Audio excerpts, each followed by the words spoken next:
ప్రభువును రక్షకుడైన యేసుక్రీస్తు వారి పరిశుద్ధమైన నామంలో ఈ ఉదయకాల వాక్య ధ్యానమును వీక్షిస్తున్న విశ్వాసులకు, సంఘములకు, సేవకులకు, సకల పరిశుద్ధులకు దేవుని కృపయు, దేవుని సమాధానము, ఆయన మందిరంలో దీవెన మీకును మీ కుటుంబములకు కలుగునుగాక.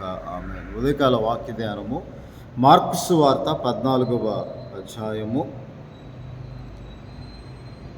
37వ వచనంలో ఆయన మరలా వచ్చి వారు నిద్రించుచుండగా, సీమోను, నీవు నిద్రించుచున్నావా?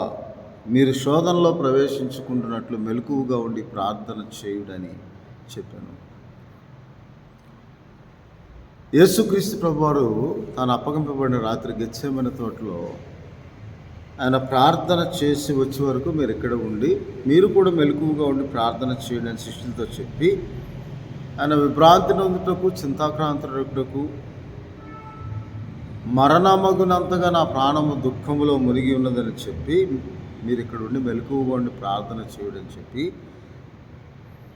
కొంత దూరము ముందుకు సాగి వెళ్ళి, తండ్రి సాధ్యమైతే ఈ గడియ నా ఎదురు నుండి తొలగింపవాలని ప్రార్థన చేయొచ్చు. నాయనా తండ్రి, నీకు సమస్తము సాధ్యము, ఈ గిన్నె నా ఎదురు నుండి తొలగించు, ఆయన నా ఇష్ట ప్రకారము కాదు, నీ చిత్త ప్రకారమే కానివ్వు అని ఆయన మరలా వచ్చి ఒకసారి చెప్పి వెళ్ళి వారు నిద్రించి చూచి, సీమోను నిద్రించున్నావు అని ప్రశ్నిస్తూ,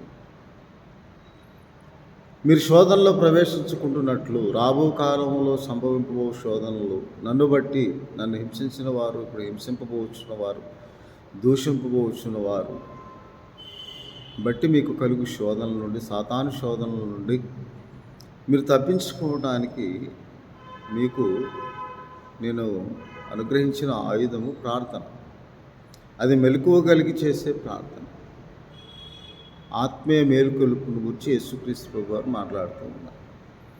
అంత మాత్రమే కాక ఆత్మసిద్ధమే కానీ శరీరం బలహీనం. శరీర బలహీనతలను మనము సిలువ వేయబడటానికి, ఎందుకనగా కొరింథీయులకు రాసిన పత్రికలో, 2వ కొరింథీయులకు రాసిన పత్రిక 13వ అధ్యాయంలో యేసుక్రీస్తు ప్రభువారు ఎందుకు సిలువ వేయబడ్డారు అనే మాటను అక్కడ పౌలు గారు రాస్తారు. ప్రత్యేకముగా ఆయన మన బలహీనతను బట్టి 4వ వచనంలో ఆయన సిలువ వేయబడిన కానీ దేవుని శక్తిని బట్టి జీవిస్తూ ఉన్నాడు. మన శరీరం బలహీనం, మన శరీరం బలహీనతలను బట్టి ఆయన శరీరం నలగొట్టబడి అని జ్ఞాపకం చేస్తాం. ఆత్మసిద్ధమే ప్రార్థన చేయాలని ఉంటుంది, దేవుని సన్నిధికి రావాలని ఉంటుంది, దేవుని సన్నిధిలో గడపాలని ఉంటుంది. అలసట పడి, ఈ లోకానుసారమైన అలసట, ఈ లోకానుసారమైన వేదన, ఈ లోకానుసారమైన అభ్యంతరములు, ఈ లోకానుసారమైన ఆటంకములు, ఈ లోకానుసారమైన జీవనోపాధికి సంబంధించిన కార్యములు మనల్ని ఆటంకపరుస్తూ ఉంటాయి. అదే మన బలహీనత. ఇక్కడ ప్రార్థన సమయంలో దేవుడు ప్రార్థించమని చెప్పాడు. ఆయన ప్రార్థిస్తూ ఉన్నాడు.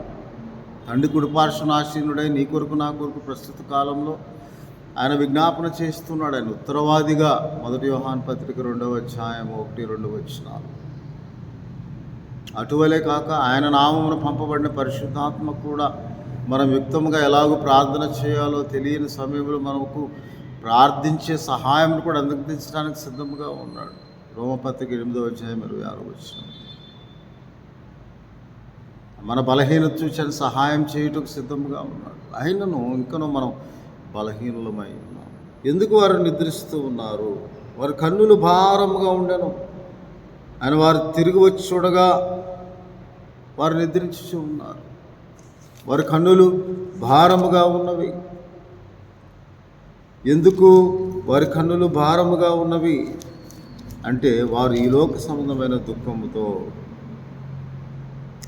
వారు మత్తయి సువార్త 26వ అధ్యాయము 43వ వచనంలో తిరిగి వచ్చి వారు మరలా నిద్రించు చేయగా వారి కన్నులు భారముగా ఉండెను. అంత మాత్రమే కాక లూకా సువార్తలో కూడా యేసుక్రీస్తు ప్రభువారు ప్రార్థించి చాలించిన తర్వాత, ఆయన తిరిగి వచ్చిన తర్వాత వారు దేని కొరకు ఆ భారంతో ఉన్నారు? మీరు యేసుక్రీస్తు ప్రభువారు 22వ అధ్యాయం లూకా సువార్త, ఆయన వేదన పడి ప్రార్థన చేసినప్పుడు ఒక దూత బలపరిచినప్పుడు వారు 45వ వచనం 22వ అధ్యాయం లూకాసు వార్తలో ఆయన ప్రార్థన చాలించి లేచి తన శిష్యుల వద్దకు వచ్చి వారు దుఃఖము చేత నిద్రించి చూసి మీరు ఎందుకు నిద్రించున్నారు, శోధనలో ప్రవేశించుకున్నట్లు లేచి ప్రార్థన చేయండి. సీమోను నీవు నిద్రించున్నావా అంటున్నాడు మార్కు వార్తలో. ఆయన ప్రార్థిస్తూ ఉన్న సమయంలో మనం నిద్రిస్తూ ఉన్నాం. ఆయన మన ప్రార్థనలకు మన పక్షముగా విజ్ఞాపన చేయడానికి సిద్ధంగా ఉన్నప్పుడు మనం నిద్రిస్తూ ఉన్నాం. సీమోను నీవు నిద్రించున్నావు, మీరెందుకు నిద్రించున్నారని లూకాసు వార్త 22వ అధ్యాయంలో ప్రశ్నిస్తూ నీ ఆత్మీయముగా నీవు మేలుకొల్పు కలిగి ఉన్నావు. సీమోను వలె సీమోను అడిగినట్టు సీమోను నీవు నిద్రిస్తున్నావా? ఈ లోకానుసారమైన చింతలో వేదనతో నేను అనుగ్రహించిన ప్రార్థనా సమయాన్ని మీరు సద్వినియోగపరచకుండా నిద్రిస్తున్నారా? ఇతరుల వల్ల నిద్రపోతూ ఉన్నారా? చీకటి సంబంధం వల్ల నిద్రపోతూ ఉన్నారా? దుఃఖముతో ఇక యేసుక్రీస్తు ప్రభు మనకు ఉండడని ఈ లోకానుసారమైన బాధ వేదన కలిగి మీరు దుఃఖిస్తూ నిద్రిస్తూ ఉన్నారు. శరీర బలహీనతను అధిగమించడానికి మనము మన శరీరము క్రీస్తుతో కూడా సిలువ వేయబడినాడు.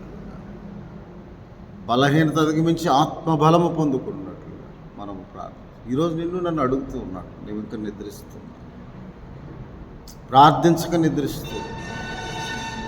అందుకే మొదటి తెస్సలోనికి రాసిన పత్రిక 5వ అధ్యాయంలో అపోస్తలుడైన పౌలు గారు అంటాడు, మొదటి తెస్సలోనికి రాసిన పత్రిక 5వ అధ్యాయము 6వ వచనంలో, కావున ఇతరుల వల్ల నిద్రపోక. ఇతరులు ఎవరు? మొదటి తెస్సలోనికి 4వ అధ్యాయము 13వ వచనం, నిరీక్షణ లేని ఇతరులు. ఆయన తిరిగి వస్తాడు. ఇంక నువ్వు నిద్రించే స్థితిలో ఉన్నావా? ఆత్మీయ మేలుకొలుపు లేని స్థితిలో ఉన్నావా? ఆత్మీయంగా బలహీనంగా ఉన్నావా? శరీరంగా కూడా బలహీనంగానే ఉన్నావు. శరీర బలహీనతల్లోనే నీవు ఆచార సంబంధంగా దేవుని ఆరాధిస్తూ ఉన్నావు. మన బలహీనతలను బట్టి ఆయన సిలువ వేయబడిగా దేవుని శక్తిని పొందుకొని నీవు మేల్కొలుపు కలిగిన ప్రార్థన. నిద్రపోక, ఇతరుల వల్ల నిరీక్షణ లేని వారి వల్ల నిద్రపోక మెలకువగా ఉండుడి. నిద్రపోవారు రాత్రి వల్ల నిద్రపోవుదురు అంటున్నాడు. కానీ ఎందుకనగా మన ప్రభు అయిన క్రీస్తు ద్వారా రక్షణ పొందుటకి దేవుడు మనల్ని నియమించిన మొదటి తెస్సలోనికి రాసిన పత్రిక 5వ అధ్యాయంలో రాయబడింది. అందువలన మీరు మెలకువగా ఉండి ప్రార్థన చేయండి. మెలకువగా ఉండటానికి దేవుడు అనుగ్రహించిన ప్రార్థనా సమయంలో ఆత్మీయ మేలుకొలుపుకు, ఆత్మ బలం కొరకు మనం ప్రార్థన చేయాలి. శరీర బలహీనతను అధిగమించి శరీర బలహీనతలను క్రీస్తు యేసు సంబంధులు శరీర దురాశలను సిలువ వేసి ఉన్నారని గలతీయులకు రాసిన పత్రిక 5వ అధ్యాయం 24వ వచనంలో రాయబడి ఉన్న ప్రకారం మనము కూడా సిలువ వేయటానికి ఆయన చిత్తం మన జీవితంలో జరిగించే దురాశలతో సిలువ వేసి ఉన్నారు అంటున్నారు. శరీరమును దాని ఆశను, లోకమునకు నేను సిలువ వేయబడి ఉన్నాను అని అపోస్తలుడైన పౌలు గారు గలతీయులకు రాసిన పత్రిక 6వ అధ్యాయము 14వ వచనంలో, అయితే మన ప్రభు అయిన యేసుక్రీస్తు సిలువ యందు తప్ప మరి దేని యందు రక్షణ నాకు దూరం, నాకు లోకమునకు నేను సిలువ వేయబడి ఉన్నాను అంటున్నాను. కాబట్టి మనమందరము కూడా అలా మెలకువగా ఉండి ప్రార్థించేవారు ఉండాలని, ఆత్మ వలన ప్రతి సమయమందును ప్రతి ప్రార్థన విజ్ఞాపన చేత మెలకువగా ఉండి ప్రార్థించే సమయాన్ని దేవుడు మనకు అనుగ్రహించాడు. ఆత్మను ఆర్పడకుడు అంటాడు మొదటి తెస్సలోనికి రాసిన పత్రిక 5వ అధ్యాయంలో. ఆత్మను ఆరిపోతూ ఉన్న సమయంలో మనం వెలిగించుకునే ప్రార్థనా సమయాన్ని దేవుడు సంవత్సరానికి ఒకసారి 40 దినముల ప్రార్థన కొడుకులో నీవు నిద్రిస్తూ ఉన్నావా? లోకానుసారంగా జీవిస్తూ ఉన్నావు? ఆత్మ సంబంధంగా దేవుని సన్నిధికి వచ్చి ప్రార్థిస్తున్నావు? నీవు పరీక్షించుకోవాలని దేవుడు అంటున్నాడు. అందువలన మనం మెలకువగా ఉండి ప్రార్థన చేయాలి. జాగ్రత్తగా ఉండండి, మెలకువగా ఉండండి, ఎడతెగక విసుకక ఎల్లప్పుడూ ప్రార్థన చేయాలి. ఎఫెసీ పత్రిక 6వ అధ్యాయం 18 ఆత్మ వలన ప్రతి సమయమందు ప్రతి ప్రార్థన విజ్ఞాపన చేత మీరు మెలకువగా ఉండి ప్రార్థన చేయుడని దేవుని వాక్యంలో రాయబడి, కొలసీలకు రాసిన పత్రికలో కూడా దేవుని వాక్యంలో ఇలాగే రాయబడి. కాబట్టి మన బలహీనత బలపరిచి దేవుడు మనకు తోడుగా ఉన్నాడని, మనం నిద్రపోక మెలకువగా ఉండే ప్రార్థన మనం చేయాలని. కొలస్సీ పత్రిక 4వ అధ్యాయం 2వ వచనం, ప్రార్థన యందు నిలకడగా ఉండి కృతజ్ఞత గలవారే దాని యందు మెలకువగా ఉండి. కృతజ్ఞతాపూర్వకంగా దేవునికి మెలకువగా ఉండి ప్రార్థన, ఆత్మ మెలకులు. ఇతరుల వారి నిరీక్షణ లేని వారి వల్ల ఇతరుల వల్ల మనం నిద్రపోక, వారి నిరీక్షణ లేక ఆయన వెంబడించిన వారు ఉన్నప్పటికీ నిద్రపోవచ్చున్నారు. దుఃఖంతో, అలసటతో, కన్నుల భారమైన కన్నులతో, ఈ లోక సంబంధమైన దుఃఖంతో, ఆయన దైవ చిత్తానుసారమైన దుఃఖంతో మనం ప్రార్థన చేసిన రక్షణార్థమైన మారు మనసు దేవుడు మనకు అనుగ్రహించి ఆత్మీయ మేలుకొలుపు కలిగి ఆత్మలో బలపడి మనం ప్రార్థనాపూర్వకంగా మన ఆత్మను సిద్ధపరచుకుని మన ఆత్మను రక్షించుటకు దేవుడిచ్చిన ప్రార్థన సమయాన్ని మనం సద్వినియోగపరచుకున్నాం. ప్రభువానికి స్తోత్రాలు. కృపగల దేవా, అవును తండ్రి, సీమోను ప్రశ్నించట్టు మమ్మల్ని కూడా ప్రశ్నిస్తున్నావు తండ్రి. సీమోను నిద్రించున్నావా? ప్రత్యేకంగా వ్యక్తిగతంగా మమ్మల్ని కూడా ప్రశ్నిస్తున్నాం. మేమందరం ఎరిగాలి ఆత్మీయ మెలకువగా ఉండి ప్రతి సమయం ముందు ప్రార్థన విజ్ఞాపన చేద్దాం. మెలకువగా ఉండి ప్రార్థించే ఆత్మ సహాయం దయచేయండి. ఇప్పుడు వచ్చిన విడుదల వీక్షిస్తున్న ప్రతి ఒక్కరిని మీరు దీవించి ఆశీర్వదించి అటువంటి ఆత్మీయ మేలుకొల్పుతో కూడిన ప్రార్థన శక్తిని మాకు దయచేయండి. ప్రభువును రక్షకుడైన యేసుక్రీస్తు వారి పరిశుద్ధమైన నామంలో ప్రార్థిస్తున్నాం తండ్రి. దేవుని ప్రేమ, ప్రభువును రక్షకుడైన యేసుక్రీస్తు వారి కృపా, పరిశుద్ధ ఆత్మని చాదన అన్ని సహవాసం, ఆత్మీయ మేలుకొల్పుతో కూడిన ప్రార్థన దేవుడి జీవితాన్ని దేవుడు మీకు అనుగ్రహించి పరిశుద్ధాత్మ సహాయం మీకు అనుగ్రహించి మిమ్మల్ని ఆశీర్వదించును గాక. దేవుడు మిమ్మల్ని దీవించును గాక.